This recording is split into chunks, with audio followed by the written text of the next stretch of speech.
You're live. Live from the center of the earth. It's the Dream Show live. Did you know that that's where iron comes from? The center of the earth. Iron. It's like it's made up of like there's some molten. I don't know. Me and Keelan were watching a YouTube video the other night and it was talking about how like iron makes its way to the surface and how we end up with iron and how we watched the whole process of physics in mining iron. That was a fun Tuesday night. Core, like the core is a hot Yeah, core, right? of magma. Yeah. Right, which is metal. It's metal. Yes. That's where that's the alchemy. It's down Right. in the middle. It runs the whole thing and makes everything move, and the tectonic plates. Okay. I told you we watched. If you just say enough words, eventually, it's like, that was a good one. I said tectonic plate. You can't argue now. His wife walked in and we were like watching that YouTube video. And she was like, "What are y'all watching?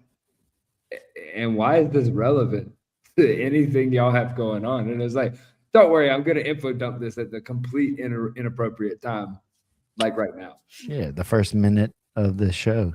Boom. What up, Wallow? This is like that slow opening. I tell Wallow to have the countdown thing on there so it gives people a chance to get in there. Yeah, you gotta jump in. We're just building up. We're, as the kids say, we're aura farming. Oh, yeah. I don't know. I guess I don't know how to do that appropriately. I gotta work. I feel like you've been aura farming since forever. Like, I don't know. Let's get a working definition of aura farming here. Okay. You continue with the opening and I will find us a definition of aura farming. All right, yeah. We'll do that. But yeah, man, it's New Year's Eve 2025.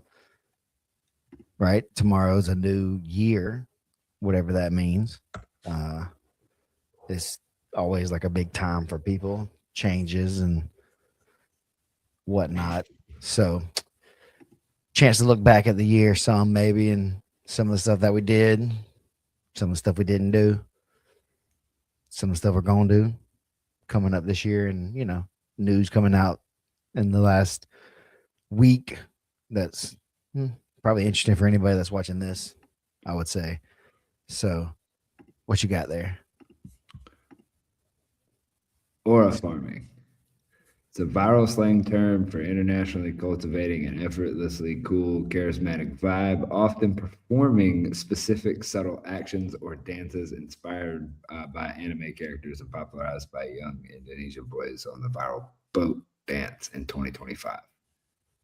It involves farming or gaining aura points through acts like stylish poses, impressive feats, or repetitive, cool movements, but can become cringe if it looks too forced, contrasting with genuine confidence building. Sure. I guess I'm guilty of that. I've been doing that. I do that.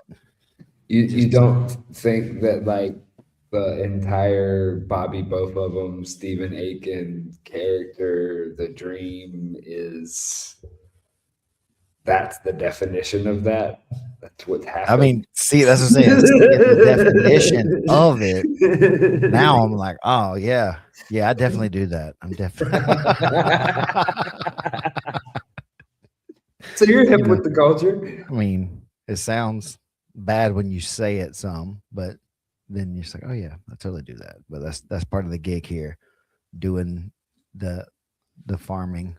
I mean, I guess I would say the biggest moment of that stuff I think about is when I got everybody to boo Ryan Aiken. I gotta find that clip. That's like my favorite thing ever.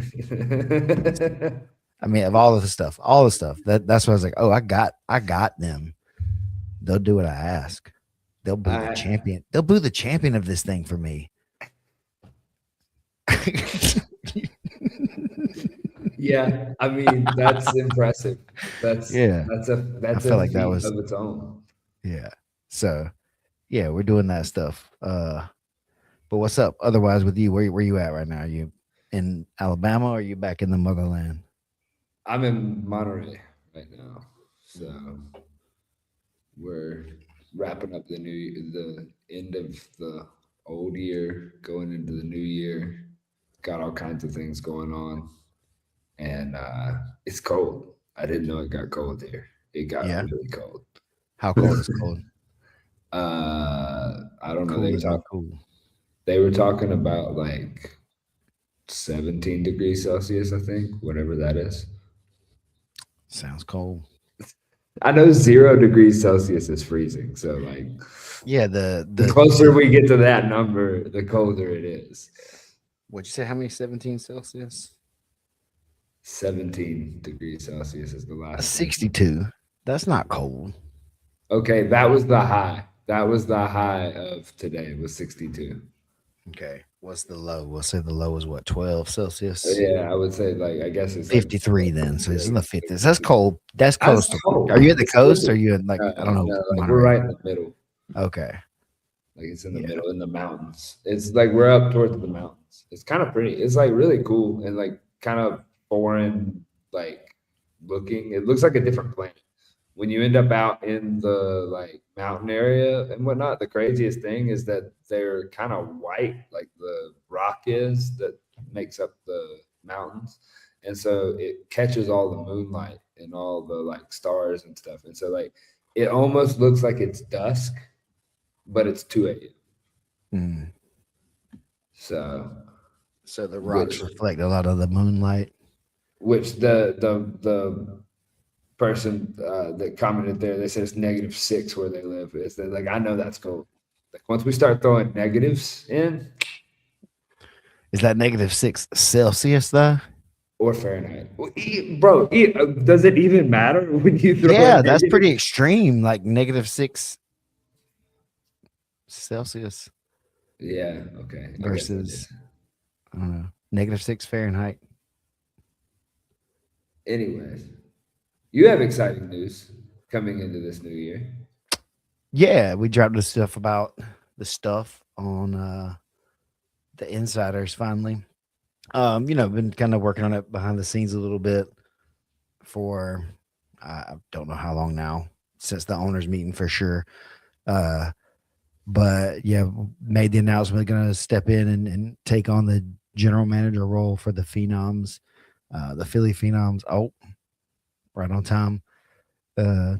This season, and it's exciting. It's a different thing than what I've been doing, obviously. But I do a lot of stuff anyway in the PGF and have done lots of things. So it's not outside of my like scope or whatever, I guess to say, to do it. It's just going to take a bigger commitment to something else that I haven't really done so far within the ecosystem, really, but it's fun. Lauren, she's excited, really hyped up, wants the team to be good, a lot of conversations about that stuff. And Chris Olivo as the head coach, again, actually pretty good conversations with him. He knows the game pretty well. He's thought a lot about the athletes that are on the roster and got, well-informed opinions about a lot of that stuff.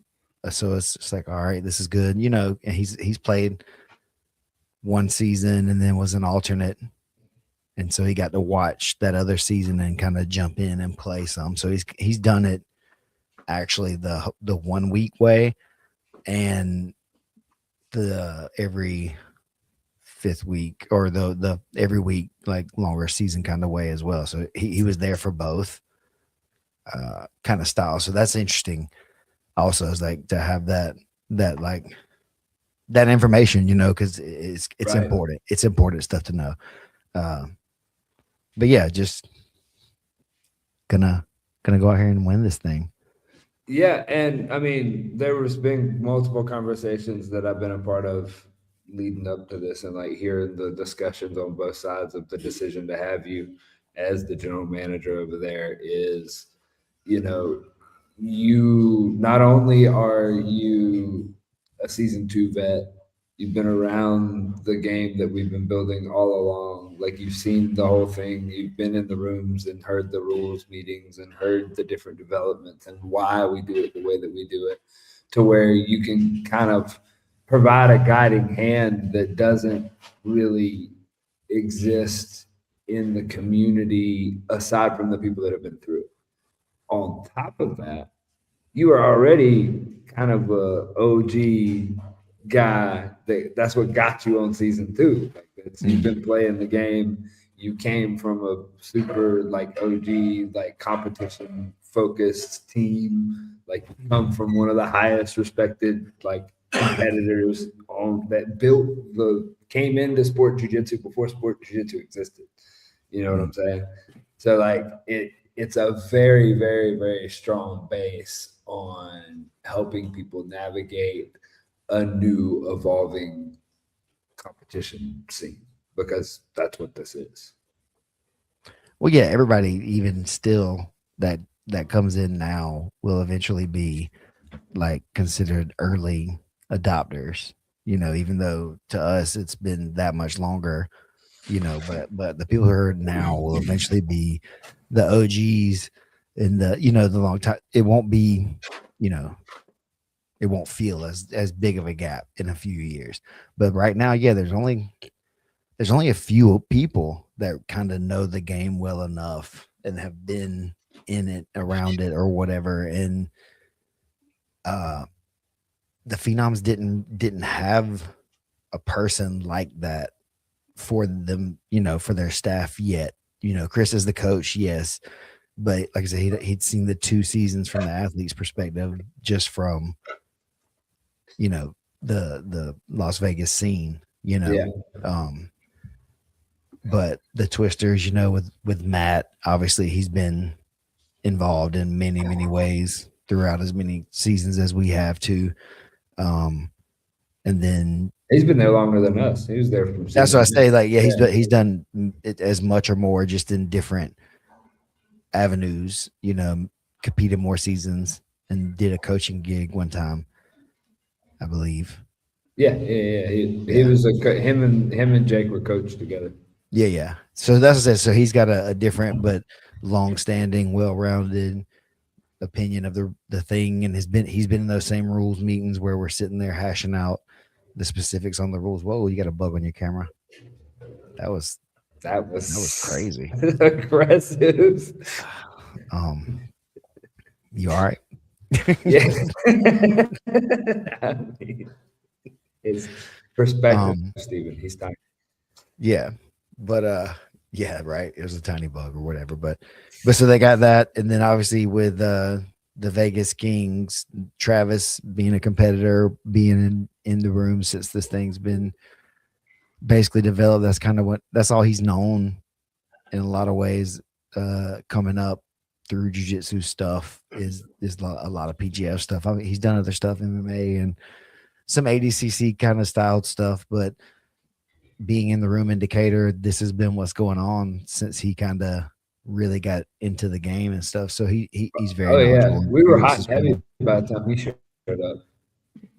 Yeah, so that's his knowledge base about it. But then also Kevin, who's been there since at least season 5 pretty extensively. So he was in Decatur for a full season basically in season 5, and then has been at everything else since then. And again, so like it's important to have people that understand the rules and the game and the nuances of some of the stuff. And as new people, Lauren and Joe, they didn't have that yet. It won't take long for them to be able to get in there and like do all that kind of stuff, because like I said, there's only a few years in so far at all. But right now it feels like a bigger mountain, I think, than it kind of is. And so that's where I'm going to come in and help, like, at least level off anything that's feels too crazy, and help like navigate all the stuff and explain and take care of, and whatever kind of stuff needs to happen from that sort of avenue of it. With the development of the teams and it becoming a lot more like, okay, I started off in my athletic ventures and in that world of like with the dream of trying to make it to play like college football. And so like there's always the thing of like there's all these coaches, and I'm sure it's different now with all the like pay structure and how that works. But like Mm. the moment where the like coach and I guess like what we're calling like the general manager, I can't remember what they called him, but like the guy that handled all the business for the team, there'd be the coach and that guy would come sit in the living room with your family and you know Yeah, pitch that's the you best. that, It's kind of happening now yeah, with yeah, these yeah. guys. Like they're setting up meetings and we're having meetings with the people, the athletes on other teams, just like you would for the draft, and other things to see. Like, hey, if somebody really wants to play for someone else or not for us specifically for any reason, we'd like to know that. What are their And goals? yeah, and not that, just because you want to play for another team, that doesn't mean you wouldn't get picked perhaps or anything like that. But if it's a close thing where it's like you versus another person and y'all are like equal and from all standpoints basically, then it's like, well, he said he would rather be here. And it's like, all right, well then that's the right choice. So it just kind of knowing what the person wants to is going to be helpful. This is a big deal. We're going out here to take this thing seriously, be very professional and compete hard uh, for the full thing, which is always hard. Yeah. Well, and like, what would be your biggest piece of advice to a player that's trying to get picked up by a team? Like, what are, I'm not going to ask you specifically, I guess. I don't, that's not a secret question. What are y'all looking for? What are people that are your peers looking for people to get on a team? Well, I think again, each team is a little bit different, and they have their own stuff that they would be looking for. But generally, it's everybody's wanting someone that's going to be trying to play the game the right way, trying to score, and be proactive on being exciting to help the league grow, not just like win, just to be able to also have good matches that are exciting, and you may not win that. Hold on one second. And Hold on, I gotta address something real quick in the comments. I'm doing a multi merch thing. I only have so many. I he always mean, does the double up. yeah, I got all of them covered. I'm not picking favorites, y'all. If you want me to wear your hat, Send it. hit your boy up. I got a Yeah, PO box. he just needs clothes. Yeah, that was actually me just asking for clothes. Y'all got any Phenoms underwear? Like, Yeah, I'm gonna hook you up. What size? We're oh designing a man, whole bunch of hey, stuff. there's a space. I just gave that to you for free. There should be some Phenom underwear. Look, we're already Okay. working on it. We're already working on a lot of Okay. stuff. We've been designing a bunch of stuff, but it's just a matter of getting all that stuff settled and going. Yeah, I forgot what you were saying right before that man. pivot there. I kind of take the blame for pivoting too hard You there, derailed it, but and everybody I left. had to address it. I didn't want everybody to like They don't be care. upset. Well, that's the thing.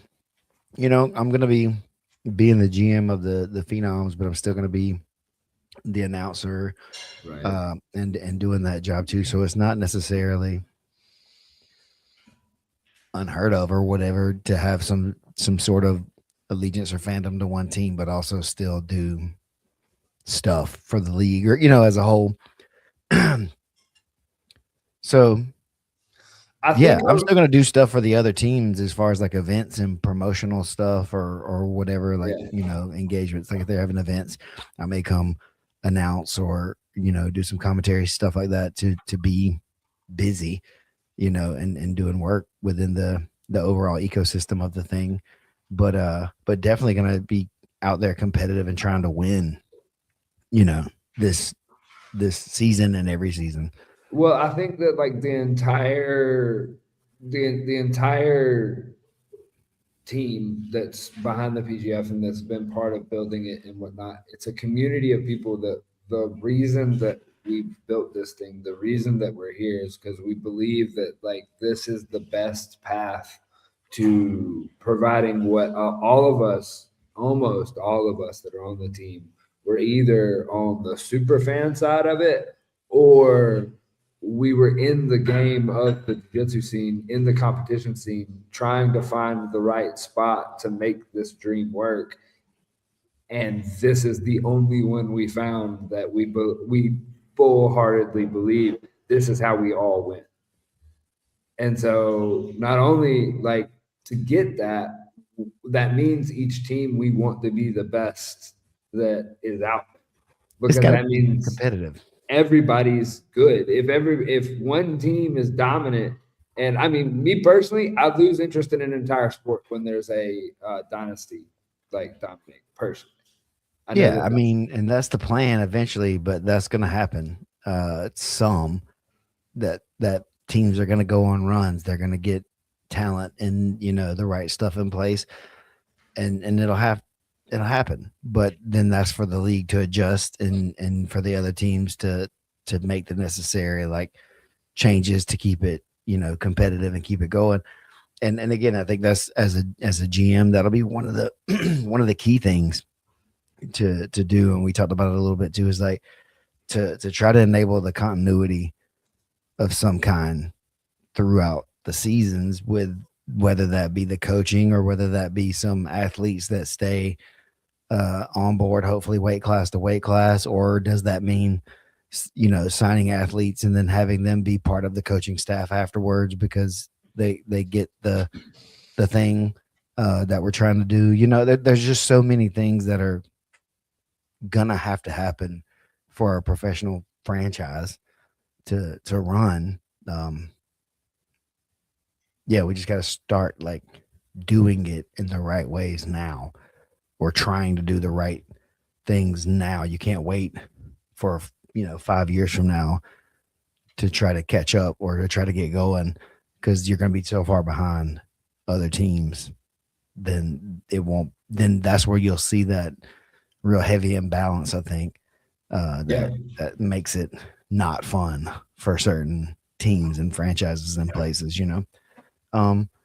but like everything, people are gonna succeed and fail on their own, but the league is still gonna keep like rolling on. Well, and then ultimately in that competition, isn't that the whole premise behind the movie Moneyball and that whole story of like, didn't they have like a limited budget?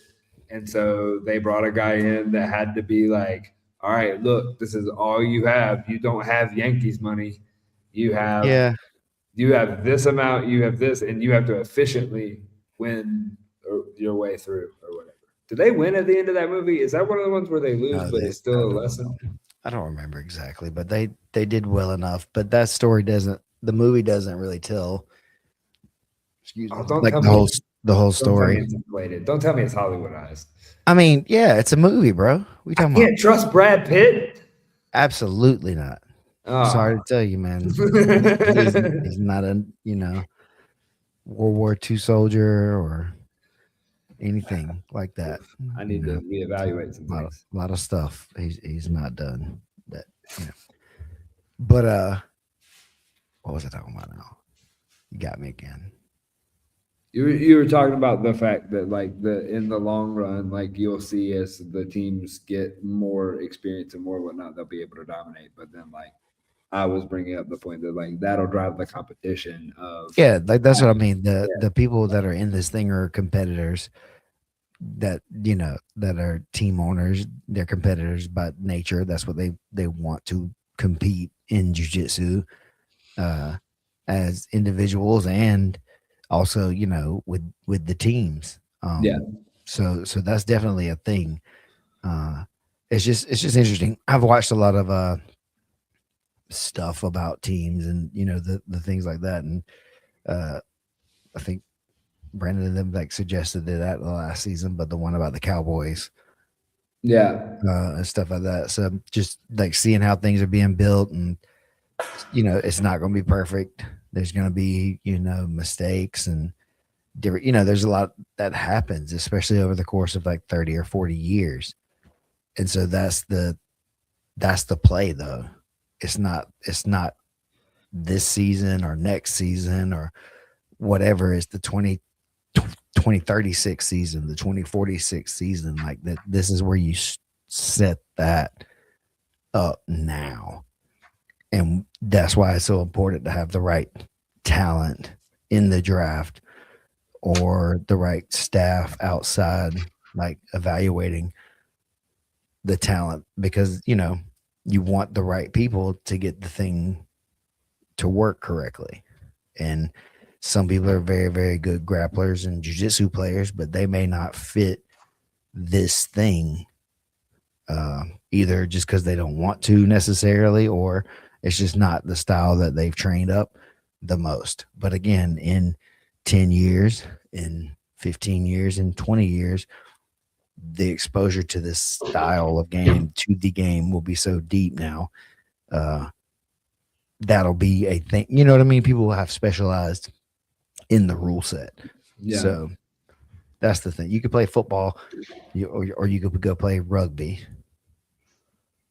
but you might not be able to be elite at both. Yeah, I feel you. The nuances. Yeah, because it's just slightly different enough that you didn't, not that you couldn't transfer or do whatever over, but it also maybe it's just a little too different for some people. The specialization is what it is. Yeah. Well, I mean, that's when you especially talk about football, like, I mean, you go all the way down, it's not even just like a different sport, it's a different position. Like, if you got high school players, even college players, that they'll play safety and wide receiver, or they'll play quarterback and they'll play middle linebacker. Like, well, there nobody in the pros, from what I understand, that play that big of a jump. They might play like one side to side, like some lateral movement in the positions, but like you can't go from being one all the way to the other side because of efficiency, because of you can't be elite, like you said, at everything. I don't believe. It's really hard. It's really, really hard.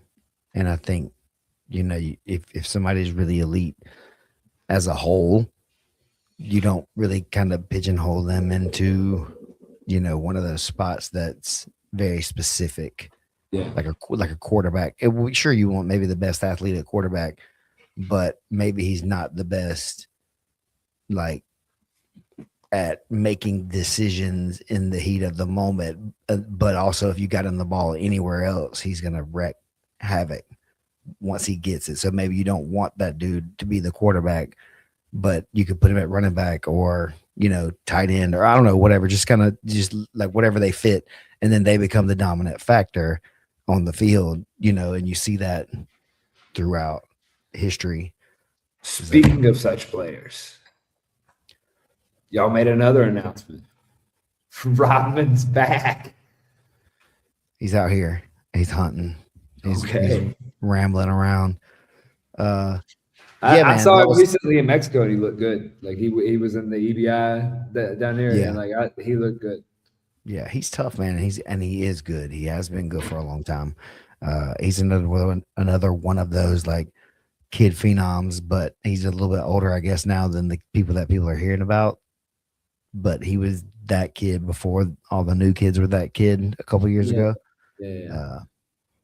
But yeah, he's good, man. He's had lots of really crazy highlight moments. He's been in some really, really crazy dog fights, and he doesn't quit. He doesn't give up. He burns a little hot, but that's a thing. And I'd rather that maybe sometimes for sure than being too passive and not being, wanting to go be that guy, especially with what we do. So yeah, man, that was a big boost when I heard that was who they had already had him targeted and pretty much like figured out before I jumped in as GM. So yeah, we have him and Andrew Cockle as our two athletes coming into the season, and I think that's as strong as anybody else's too, overall. I think so. Now we got to figure out the other three, and see who's going to match up against who better. That's another thing that starts to happen as it gets into this too. Like who's had matches against who, and like yeah. Because they have Jet and Cam, they have Kevin and Elijah. So then who can we draft that may match up better against them? Because then that'll help our guys also that have to go against them those game days too. So, and how important is that overall, strategy wise? There's a lot. And I've never had to really make these decisions. I've just been kind of fantasizing, talking trash about them. Every time I've ever said anything on here about these kinds of things, it's been fake, and I'm just charity weight. just talking trash. Yeah, I'm just joking. But now if I say anything crazy, people are gonna report me to the feds, I bet. Got to put a little disclaimer up here. This is not the whatever of the Philadelphia Phenoms or anybody associated with that. Some of them. Stephen and the Dream do not represent. This is me and only my team Dream's opinion. Sometimes I actually probably doesn't even agree with what I say. So take that for what y'all will. I don't claim either side. I plead the fifth. Yeah. The federales are out there watching though. They're trying to disrupt your boy. I ain't gonna let that. No, sir. That's one thing that I could tell that you hoisting the trophy that you had gotten with the right team. Oh my goodness. I'll hoist another one. You got to remind them. I'll do it. See there, you just derailed me. I had a good segue. Sorry. But dang, it was a great segue. And then the trophy, just all the shininess and what was that trophy for? Did you have to read it? It says PGF on it. Yes, season 6 champion. I don't know what I won. Brandon. I was like, why do you have a season 6 champion? Brandon told me I won it and to take it home. So I did. Whatever we gambled on season 6, I won it. He said it was mine. Whatever the bet was on something. That's what I'm saying. I've just been talking. I've made a lot of statements. This is a lot of. This is oral farming. Yeah. That's exactly it. Right? I don't know what it's for. They just these are oral crops, as one would say. Yeah, that's the fruit of my labor. People just give me random trophies. They're like, "You won this," and it's like, I did. I did win this. I deserve it. Season 6. That was the first one in Vegas. Yeah. So you brought that home from Vegas? No, I got an indicator at the. Okay. He gave it to you afterwards. All right. I thought he said he already had. That's what he said. He's like, I've had this for this long. It's probably eggheads or something. Honestly, it's mine now. Though possession's 9/10 of the law. See, I had the whole image of you just traveling down to the like through the airport, like just walking with my trophy, like buckled into. You bought an extra seat for it. I totally would. Don't tempt me. If I win something, I'm obnoxious. Everybody's got to know. Okay. Not really. I'm just kidding. But I would take if I won a big trophy, I would freaking take it, of course. And I don't know what, I've had to go through the airport with a friend that wanted the big giant checks. It was just walking through with a check. With a big giant check. That's great. Oh, I won the fantasy GM. That's what it is. Season 6 fantasy GM. There you go. Now it's real life, son. See, you get your trophy and you get hired. And it's the thing. It was all a dream. It's just fantasy. I don't know if I won that. Oh, I remember the segue that I was going to make is that I was saying that I realized that you had gotten with the right team and you were working with the right folks when we were in a meeting the other day, and you and Lauren both started nerding out on some WWE stuff. Mm-hmm. And I was like, oh, okay, yeah, this makes a lot of sense. And I've seen a couple of the jokes they've made on their profile and things that I'm like, okay, they get it. Yeah, so like it's in the exact same vein. I'm not saying that any of the other teams are different, but it's in that same like the never break kayfabe shirt that you always wore. Yes, 100%. Yeah, That's yeah. that's part of what they're looking for. Also, with myself being involved, is the skits and the ideas and the hype stuff. You know, the things to kind of get the buy-in. You know, going. Um, I think that's right, and not to say anything about maybe the Kings or stuff, but I don't know that Kevin is a big wrestling, like professional wrestling fan, and how much of that kind of shtick he'd want to go with. And so, It's a different vibe on yeah, and there. so that's what I say is Yeah. like, but for this, I like to kind of play it loose a little bit, and so that knowing that they are into it too, and Lauren trusts me to act within reason. Uh, so yeah, the brother, see, there we go. They're ready. Ref, they got it. They get it. We're on it. We're on it. But yeah, those dudes are gonna wreck it. It's gonna be fun. It's gonna be really fun. Andrew's tough. He submits a lot of people in under 6 minutes in a lot of different formats. So I guess what the style of rules are didn't How old necessarily is he? mid to upper 20s, Okay. if I Okay. Okay. believe. I'd have to look it So up. still has the heal ability, but Mike can Yeah, like can he's got the control vet. He's the got the yeah. vet energy and the vet knowledge of stuff. He's done a lot of stuff, and he's competed a lot against high level people. And like I say, he submits a lot of people in under 6 minutes in lots of different ways. So it's gonna be nice to have that like 1-2 punch.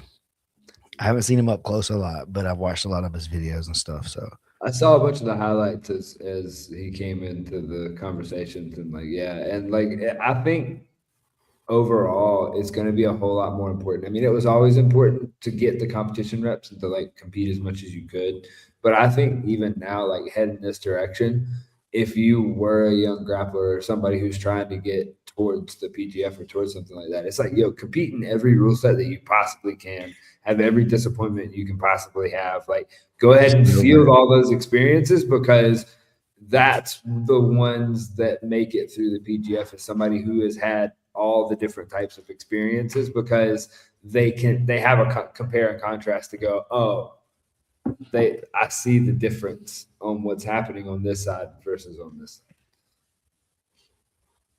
Yeah, you're gonna have to accept loss, and that's the only way you're gonna get through the seasons going forward too.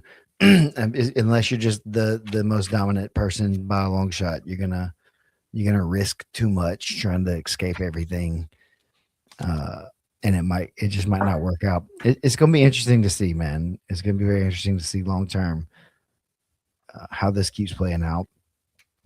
But I agree, like you got to come in already with that callus built up for getting rocked.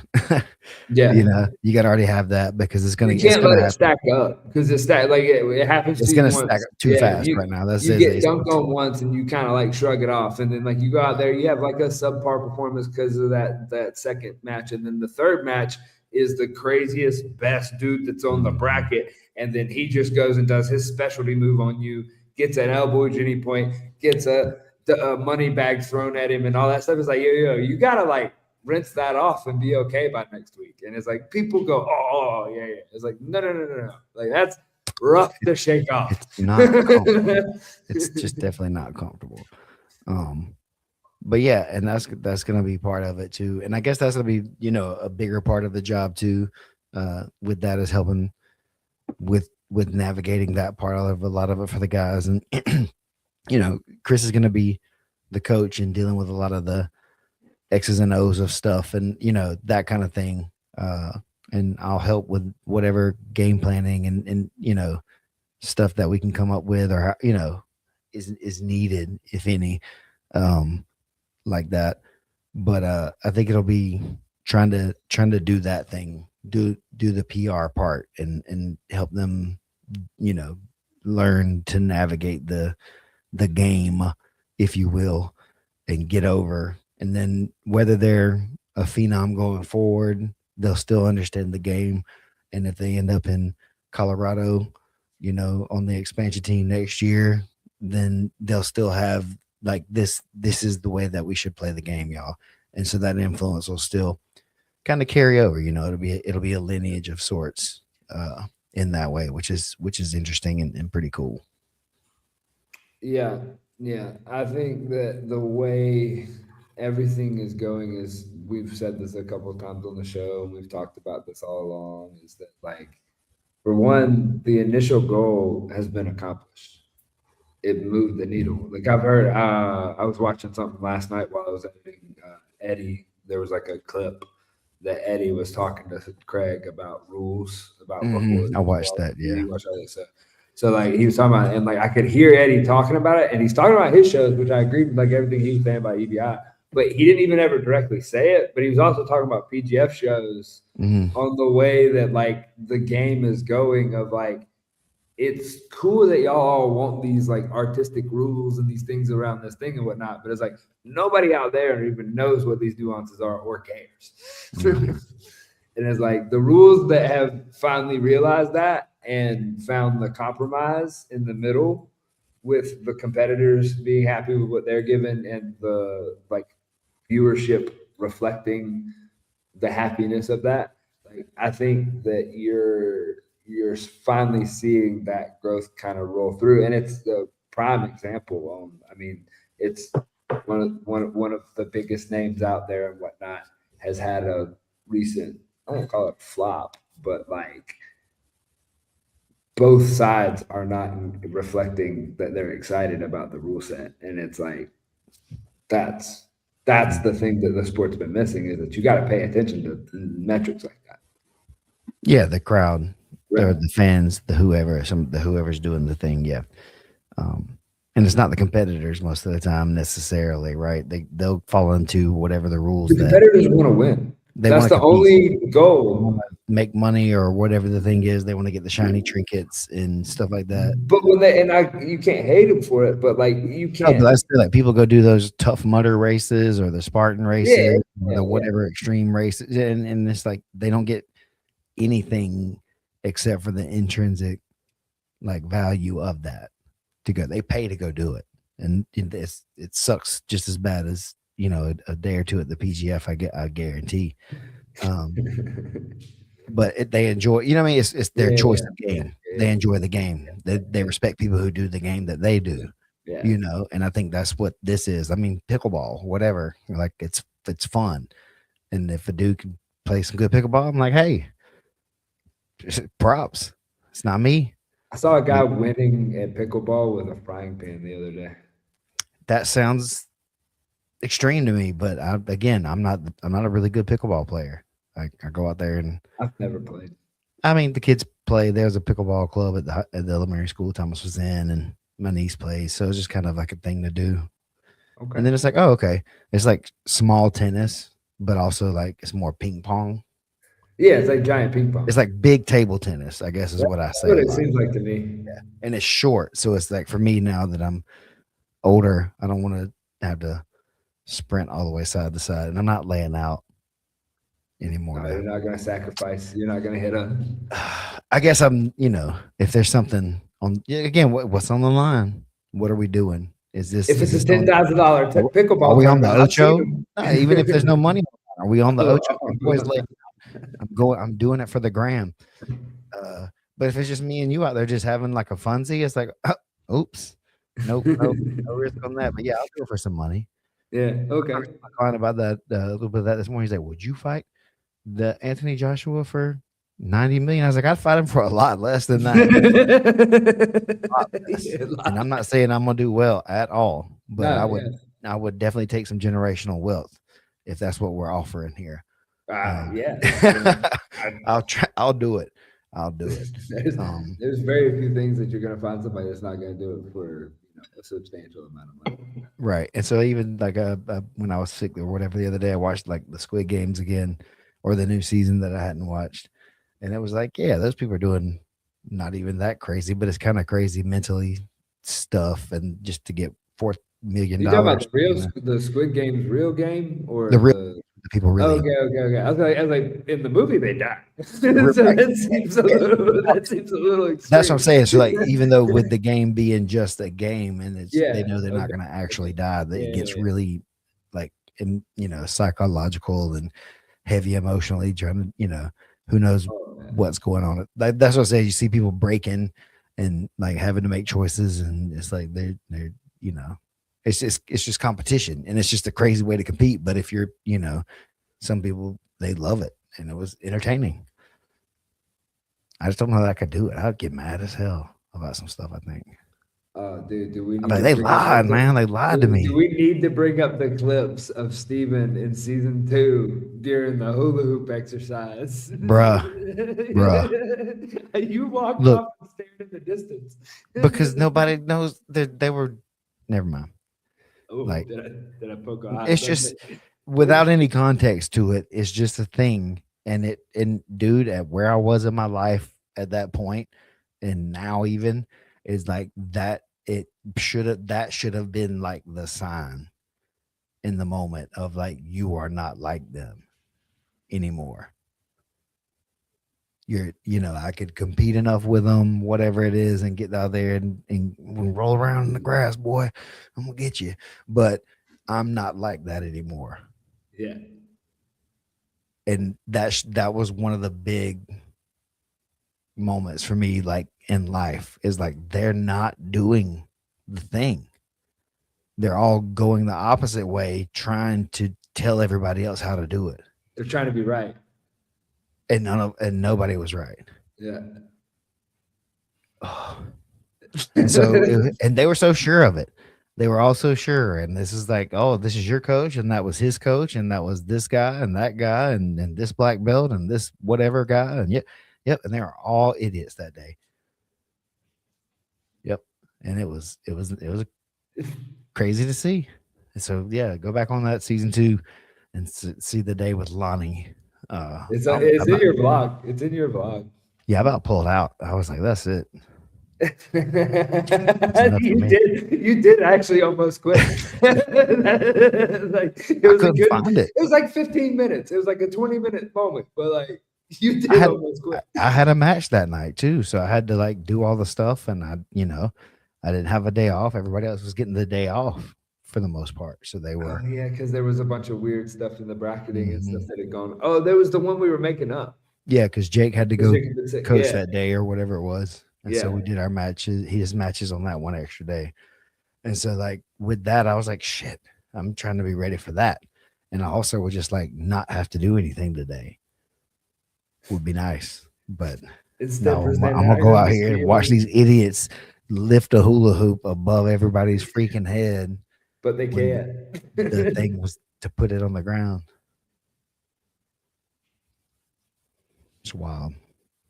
It's a wild world. So this is why I'm fit to be the GM, is because I've seen what make you people cheer, and I'm not impressed. Your boos mean nothing.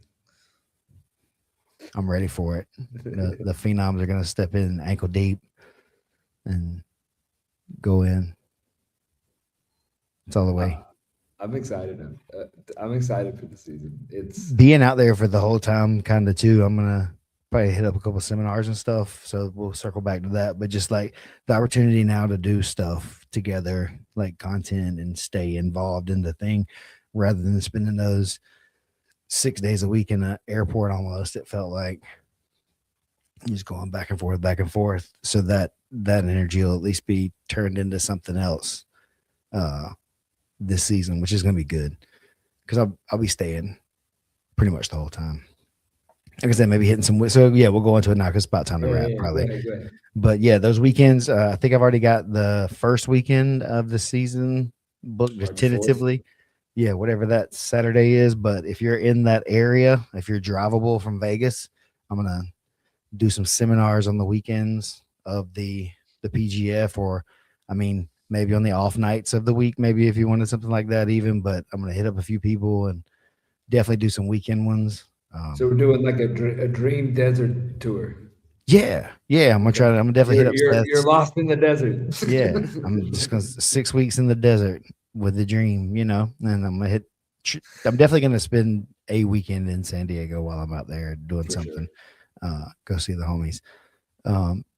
Probably end up teaching something there, but Elko for sure with Seth, with loyalty. So got Northern Nevada covered. We'll get some stuff in the middle down there. You know, we're gonna drive through that no man's land. I'm probably gonna fly all that because it's like 7 hours from the bottom to the top of Vegas, Nevada rather. Yeah. But That's that ride over to San Diego ain't bad. That's like what, no, that's what I 2.5 say. That's hours? only like a few hours. We It does pop that down to over there. Tijuana while we're over there, you know. Hey, I'm just saying. yeah, I'm scared, Don't be scared. dude. I never really went down there but like twice the whole time we lived there. Really? That was just man, I just didn't know what I was doing, and I didn't trust that everybody else that had offered knew what they were doing either. that's a way to live. Yeah, it's gotten me Yeah. this far. You know, I probably missed out on some other stuff, but I'm also not dead. So I know myself, man. I'll do if in the wrong situation, I'll do the wrong thing. Not whatever, but just like if somebody took me down the wrong road, I'm there now. Like, Previous versions what do of you do? yourself. Yeah, young me.